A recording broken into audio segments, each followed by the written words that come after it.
Mbinguni ndipo niketipo, duniani mahali pangu pa kuwekea miguu. Anamaanisha kwamba duniani miguu yake ni sisi. Wewe ni miguu ya Mungu, mimi ni miguu ya Mungu, sisi ni miguu ya Mungu. Tukifika mahali Mungu amefika, anasema kwenye Warumi sura ya 8 mstari wa 28 kwamba Mungu anafanya kazi na wanadamu katika kuwapatia wanadamu yaliyo mema. Ina maana wanadamu watakapofika mahali waliobeba kusudi la Mungu, ni Mungu amefika pale mahali. Mungu akifika mahali kupitia wewe, hakika jina lake litatukuzwa. Haleluya!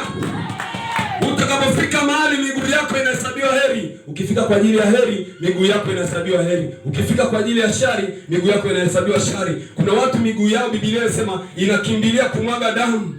Miguu yao inakimbilia kufanya uharibifu. Miguu yao inachekelea umbea. Kuna mtu akisikia umbea mahali, ubui mahali, anakimbilia. Kuna mtu akisikia fulani wanagombana, anaenda. Lakini akisikia injili haendi. Ila Biblia miguu ya wanaopeleka habari njema ni mizuri kama nini? Miguu yao wanaopeleka habari njema. Ina maana miguu ya mtumishi wa Mungu haina cha kufananishwa, haina kifani. Maana yake nini? Ni miguu ya Mungu. Mwambie mwenzako, hii miguu yangu kwa kuwa inapeleka habari njema, haijalishi imekanyaga umbali gani. Hii ni miguu ya Mungu, imetembea mbali mrefu. Maana Mungu yupo kila mahali duniani, hata na hapa Mungu yupo.